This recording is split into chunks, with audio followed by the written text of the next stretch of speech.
Hi, this is Marla Noel with Per Her Perspective, and I'm going to talk to you today about planning. The responsibility of a good manager is to plan, organize, lead, and control. But how do you plan?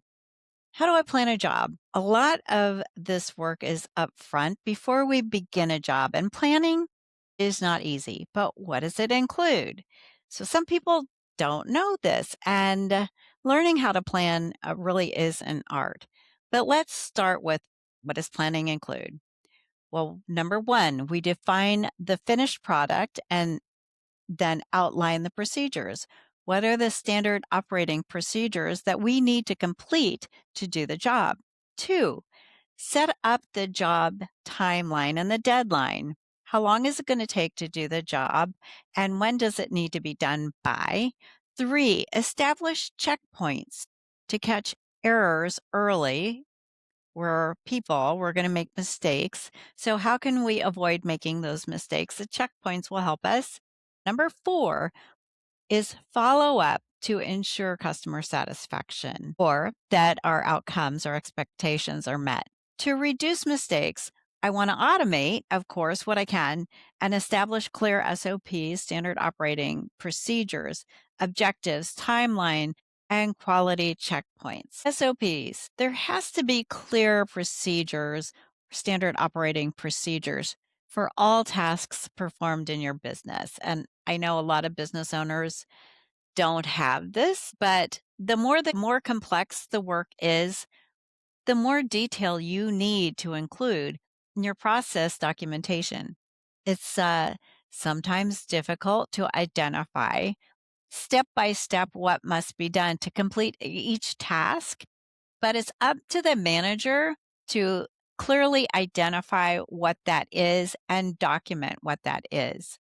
The more detailed the procedures are, the better your chances are of getting the work completed correctly. Carefully identify the smallest detail, like where to find the materials needed, which button should you push, or which screen to go to when working on the computer. And I'll tell you, screenshots for computer work are crucial.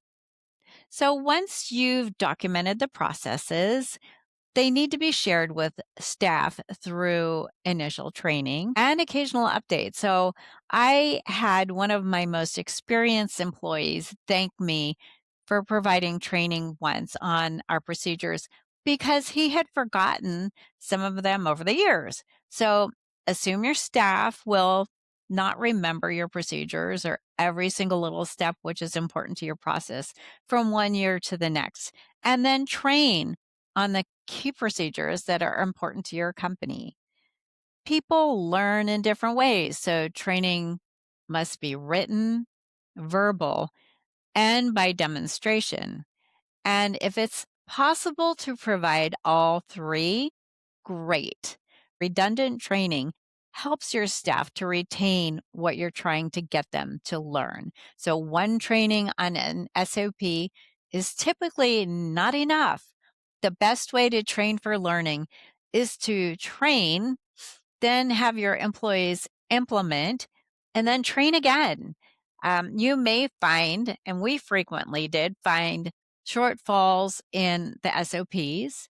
Might have forgotten something really important, or maybe a procedure that we thought was the right way to do things was actually not right. So you might find shortfalls in your SOPs, your training process, or both as you go along. Timeline for any job lasting more than one day, we should have a timeline for completion. If it's something that we do all the time, maybe the timeline is included in the SOPs for training purposes, but you're not going to have a timeline for each job. We need to start with a long enough lead time to prepare what you need to complete the job. We had an event in my business where 2,500 people attended, and we learned that we needed a year to adequately prepare to create a necessary stress for this event. For a construction project, something that's part of your business should have a Gantt chart and or project management software to manage materials, labor, equipment, and other resources like subs to complete the job. For client reports, you need to allow time for research, analysis, writing, and then review. And we know AI can help with some of these tasks, but we can't rely on AI all the time. I've seen AI make some pretty serious mistakes. So, for jobs where we're preparing client reports, allow time for research, analytics, writing, and review. If our work is creative, we need realistic amounts of time to imagine, define, create, and test. The more complicated our product is, the more time we need in each of those categories. For every project, identify the essential resources required for successful completion. What resources do I need to complete a job?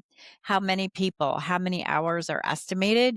What materials do we need? And how easy is it to get those resources? And then, will any of these items be a roadblock to finishing a job? Will it take 2 weeks or a month to obtain the necessary materials? If it will, then we need to make sure that we include that in our timeline. If it's difficult to hire, include that in our timeline that we need the right amount of people properly trained to do the job. When did I tell the customer that I would have the completed job or product? What is our promise? Is it price, quality, speed? It may be one or two of those things, but it probably shouldn't be all three. If it is, then your pricing is probably wrong. Let's make sure that we have the resources to complete the job and we have told the customer when the job is going to be completed.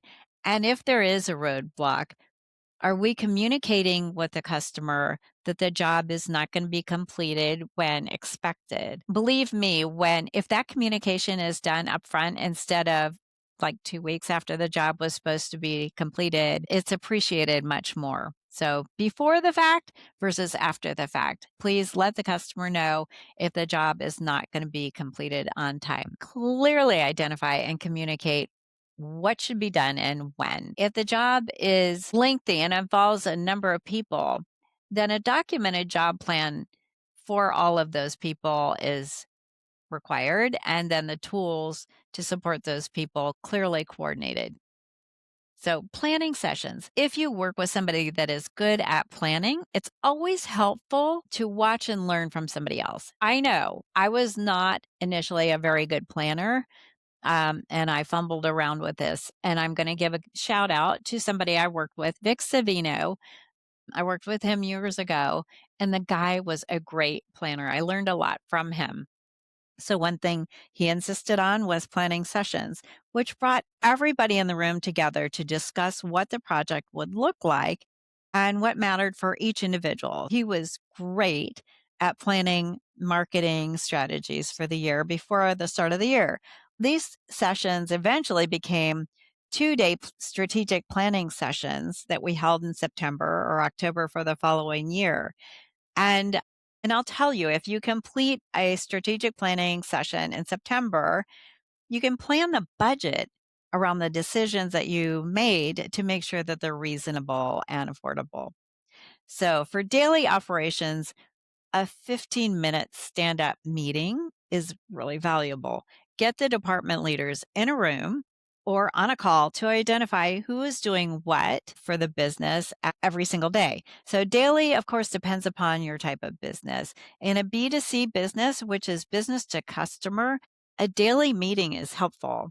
In a manufacturing business, a weekly meeting might address the organization's planning needs. Standard operating procedures, SOPs, must be available for every job, and a new employee must be trained on them before performing the jobs.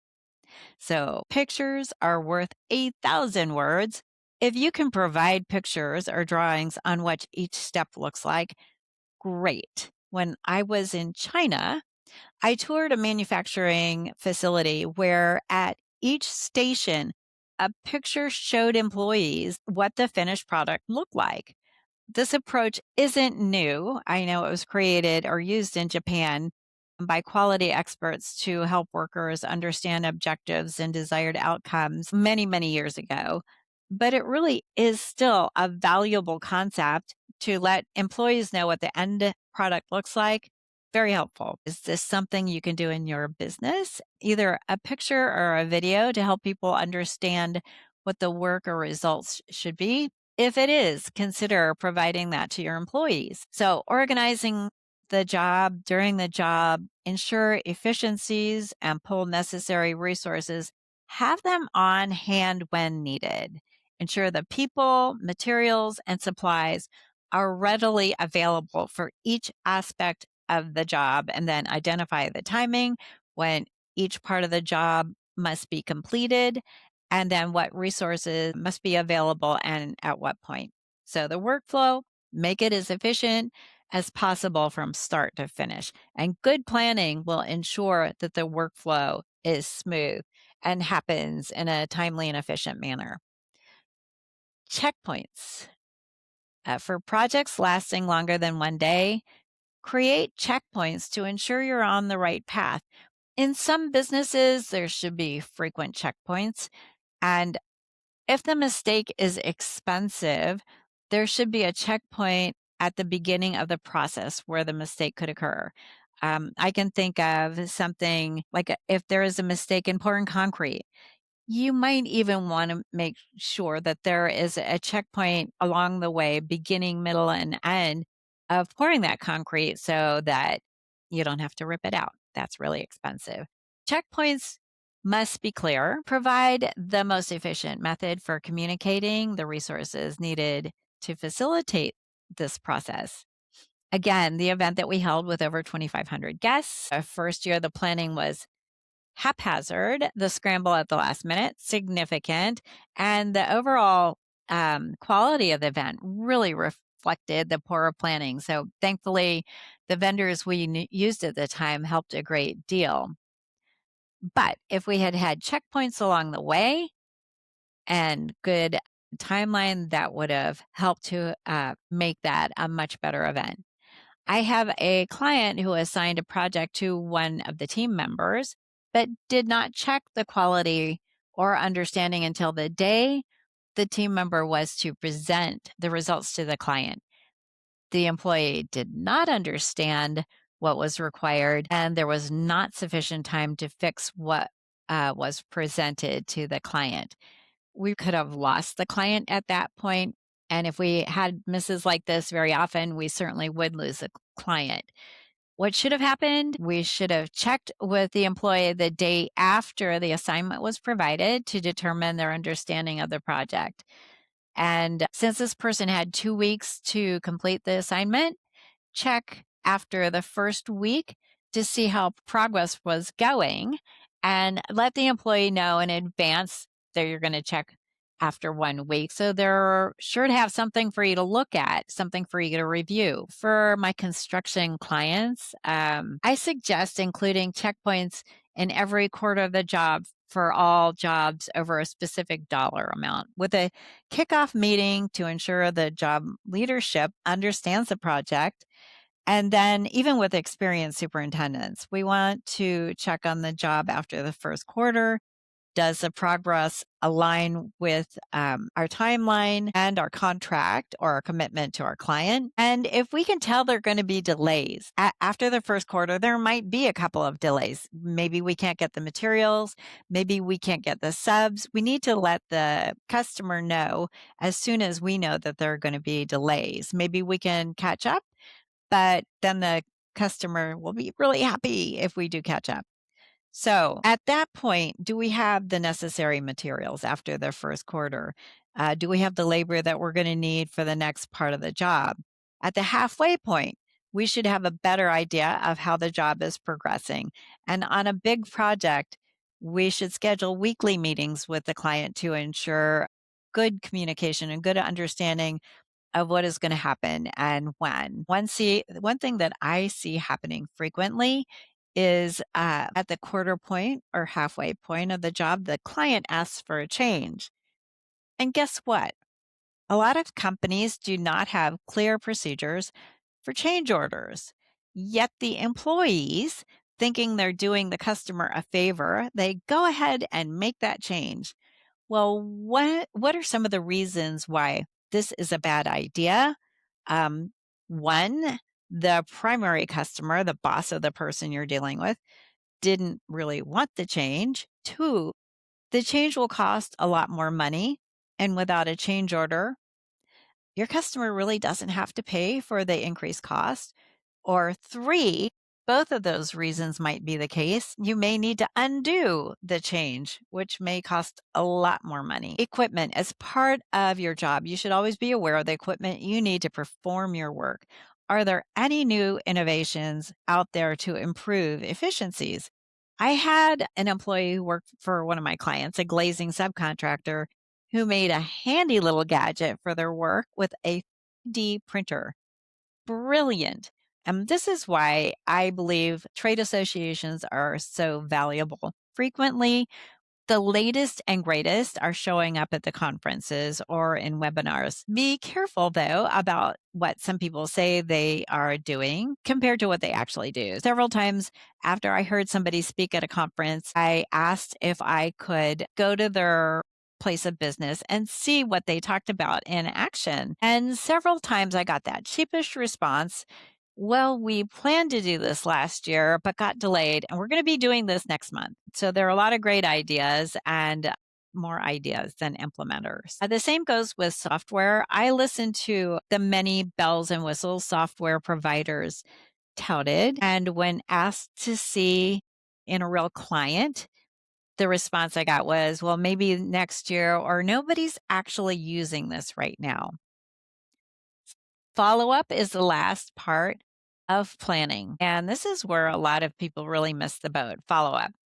At the end of a project, review what went well and what needs improvement. Again, this isn't for every job, but for jobs over certain dollar amounts, or maybe an unusual project or a new type of project that we're trying to perform, depending upon your company and industry, of course. So, learning from mistakes is crucial for operations. Mistakes are human, but making the same mistakes repeatedly is stupid. So, what could or should be changed to improve efficiency, quality, and profitability? Do you need a piece of equipment that would benefit the jobs? After your review and analysis of mistakes, decide on any necessary changes to minimize mistakes or quality differences. Remember, if you're not doing this, your competition probably is and will be eating your lunch next year. I would have to say one of my clients is doing such a good job of follow up. And what they do is prepare a report card of the work that was performed, and they review the report card with the customer so that the customer can see that if there were any mistakes, they fix them, and really solidifies the relationship with this person and their customer. Learning how to plan and understanding how to plan is not always easy. So I encourage you to work on the planning process and become planning gurus as you go through your jobs and improve your businesses. This is Marla Noel with Per Her Perspective. I look forward to seeing you next time.